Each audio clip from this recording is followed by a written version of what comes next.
시청자 여러분, 메가더 하면 6.25 전쟁을 가장 먼저 기억되는 인물이죠. 1945년 세계대전의 주축국이었던 유럽의 나치스 독일은 그렇다 치고 태평양을 주름잡던 일본 군국주의자들을 상대로 세계대전을 치루어 일본을 굴복시키고 1945년 이후 일본의 미국인 시저라는 별명까지 받았던 메가더, 그는 1950년 북한의 남침으로 6.25 전쟁이 발발하자 메가더는 2차 대전 시 전쟁 경험이 전혀 없었던 군인들은 모두 제대하고 대부분이 신병이라곤 전혀 경험이 없는 신병들만 거느리고 있던 메가더는 멸망위기에서 대한민국을 구한 은인이었죠.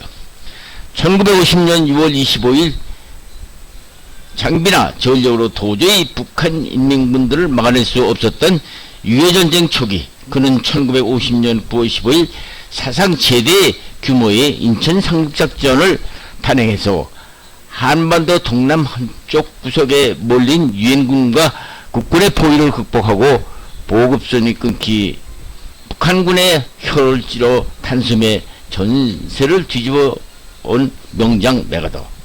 우리 국민들은 결코 그를 잊을 수가 없죠.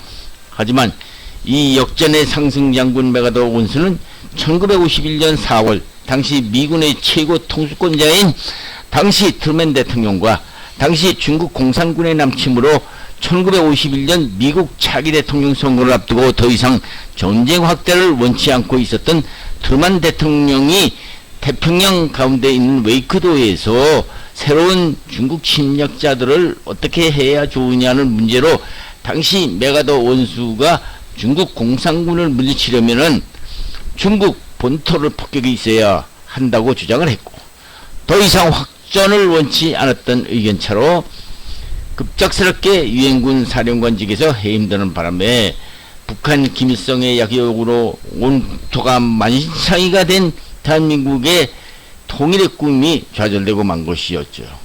이것을 본 미국 언론들은 트루먼은 6.25 전쟁을 6.25 시작한 곳에서 끝내자는 주장이었고, 메가더는 중국 공산당들이 전쟁에 개입했으니 근원부터 다시 뿌리를 뽑힐 때까지 중공군과 싸워야 한다고 입장을 굽히지 않았었죠. 시청자 여러분, 물론 당시 미국은 2차 세계대전 당시 일본이나 독일, 이태리 주축국들과 싸우느라고 엄청난 전쟁 비용을 썼으므로 트루먼 대통령으로서도 독일 히틀러의 사망과 일본의 무조건 항복으로 그 이후로는 전쟁이 일어날 이유가 없다고 종전과 함께 엄청난 국방 예산을 삭감한 상태였고, 일본 점령군 사령관이었던 메가더 장군의 휘하에 미 국동사령부의 병력조차도 1947년 30만 명이던 병력이 우리 대한민국이 탄생되던 해인 1948년에는 그 반도 안 되는 14만 2천 명으로 감축한 데다가 모두 전투 경험이 없는 신병들만 거느리고 있는 상태였죠. 메가더는 트루먼에게 이러한 급격한 병력 감축을 두고 트루먼에게 여러 번 항의를 했지만 트루먼은 1950년 6월 25일 6.25 전쟁이 일어나기까지 메가더 항의를 무시하고 10만 8천 명으로 병력을 감축했다고 하는 것입니다. 그나마도 전투 경험이 없는 신병들만 있었으니 우리가 전쟁 초기 경기도 오산에 투입되었던 소위 스미스 부대가 잘 훈련되고 한국같이 산악이만 나라에서는 탱크가 같은 중무기가 필요 없다던 트루먼 대통령인 반면에 6.25 전쟁이 터지자 메가더는 할 수 없이 2차 세계대전 중 태평양 여러 곳에 버려져 있던 전쟁 물자를 대대적으로 회수하여 쓰지 않을 수 없었던 것이죠. 인천 상륙작전과 압록강과 한경도 장진호까지 진격했으나 상상도 못했던 중국 공산군이 남침으로 중국 본토를 폭격하고 중국 본토 상륙작전을 주장하는 메가더, 1950년 10월 15일 태평양 가운데의 섬인 웨이크도에서 두 사람이 이 문제를 상의를 했으나 중국 공산군과의 장기전 하더라도 뿌리를 뽑아야 한다는 메가더와 새 대통령 선거가 임박한 미국 내 사정을 걱정하고 있던 트루먼은 1951년 4월 11일 오전 메가더 원수를 유엔군 사령관직에서 해임하고 말았던 것이죠. 메가더가 담는 한반도에서 전쟁은 유럽 전선에서 독일 나치수군을 쓰러뜨리면서 미국 새 대통령으로 당선된 아이젠하워가 대통령 출마 시 6.25 전쟁을 끝내겠다는 공약을 실천하기 위해서 중국 공산당에게 휴전을 강요할 목적으로 당시 미국만이 갖고 있던 원자탄을 중국 공산당이 계속 한국에서 물러가지 않을 경우에는 중국 본토에 사용하지 않을 수 없다는 핵무기 사용도 불사할 용의가 있다고 강조하자 당시 일본의 무조건 항복으로 보고 있던 중국 공산당은 독일을 명령시킨 명장으로서 알려진 아이젠하워가 그의 발언대로 중국 본토에 어떤 케이스여질지 모른다는 중국 공산당은 그렇지 않아도 겁을 먹고 있던 중 공산당이 전격적으로 휴전에 응하게 되었죠. 어쨌든 이 휴전으로 아이젠하워는 6.25 전쟁을 마무리 짓게 되었다는 공약을 완수했지만은 당시 한국 대통령이었던 이승만 대통령은 아이젠하워의 일방적인 휴전을 못마땅하게 생각하고 있었죠. 그럴 수밖에 없는 것이 이승만 대통령은 아이젠하워가 아닌 메가더 장군만 있었어도 당시 유엔군의 힘으로 6.25 전쟁을 수행해서 당시 질이 멸렬하던 김일성 북한 정권을 소멸시킬 수 있다고 보았기 때문이었죠. 통일도 못한 휴전으로 선량한 우리 국민들이 희생되었고 수없는 재산이 잿더미를 만들어 놓은 북한 정권을 그대로 놔둔다면 안 된다는 것이 이승만의 소신이었죠.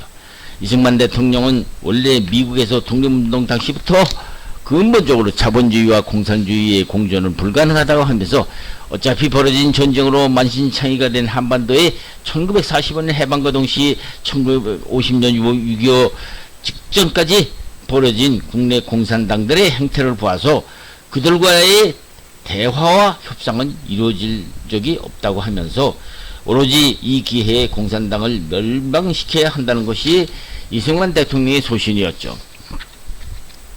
그가 해방공간에서 주장했던 단독정부 수립에서 좌익 공산주의의 사상을 가진 자들과의 싸움은 우리 대한민국의 운명일 수밖에 없다는 것이었죠. 이승만 대통령은 이처럼 전쟁을 일으켜 만신창이가 된 이 기회야말로 통일의 절호의 기회로 본 것이죠.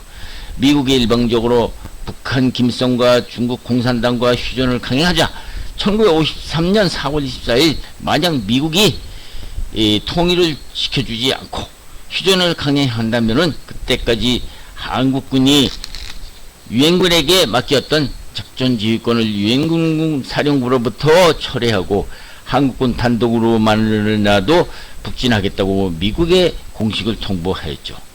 휴전을 꼭 해야 하겠다는 미국과 중국 공산당, 그를 반대하는 이승만 정부, 미국 정부에게는 이승만 대통령을 장면이나 또 다른 사람으로 대통령을 바꿔보는 방법까지 소위 에버리디 계획을 비밀리에 진행시키기까지 했다고 하죠. 미국 정부의 이러한 극단적인 남의 나라 대통령직위까지 갈아치려는 작전을 연구했다는 사실은 뒤늦게 알려진 사실이기 때문이기는 하지만은 당시 미국은 새 대통령 후보였던 아이젠하워로서는 어쩔 수 없는 상황이었는지도 모르죠.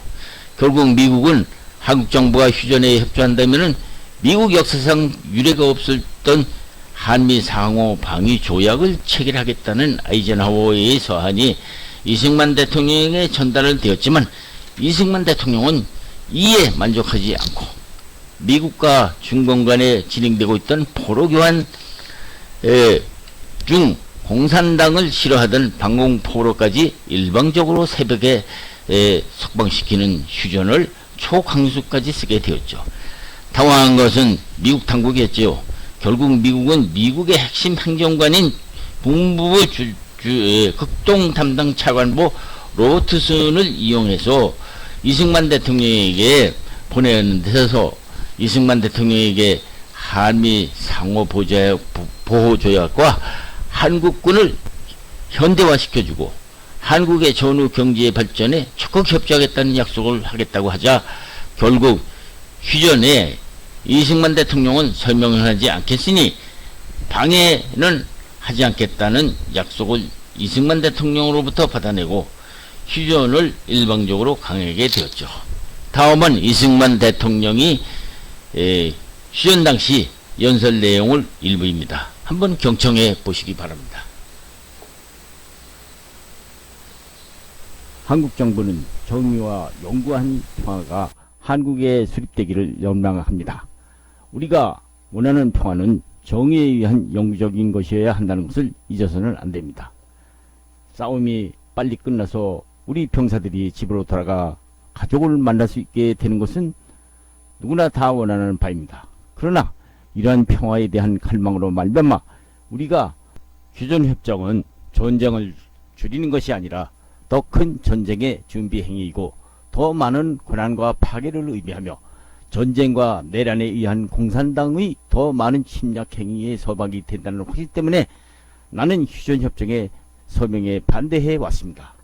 이제 휴전이 서명된 이 마당에 나는 그 결과에 대한 나의 판단이 틀렸던 것으로 나타나기만 기대할 뿐입니다. 정치회담이 한국의 해방과 통일 문제를 평화적으로 해결하기 위해서 노력을 기울이고 있는 동안 우리는 휴전을 방해하지 않을 것입니다. 공산학정 속에 당분 그대로 남아있게 되는 우리의 불쌍한 동포들에게 나는 절망하지 마십시오. 우리는 결코 당신들을 잊지 않을 것이며 저버리지 않을 것입니다. 우리의 잃어버린 이북 오도와 북한의 우리 동포들을 다시 찾고 구출하려는 한국 국민의 근본 목표는 과거와 같이 장차에도 그대로 남아있습니다. 이승만 대통령은 정전에 대하여 정전 직전에 내놓은 유엔의 평화안이나 소련의 평화안이라는 것이 과연 평화안이 맞느냐 하는 것이었다. 어느 인위적 경계선을 가지고 한국을 분할한다는 조건이 포함되어 있는 소위 그 평화안이라는 것은 남과 북의 우리 국민들이 과연 수락할 수 있느냐 하는 것이었다. 눈앞의 평화라는 허황된 약속에 속아서 더 무서운 전쟁의 소곡이 되어버렸다는 이승만 대통령의 예언을 정리라도 하듯이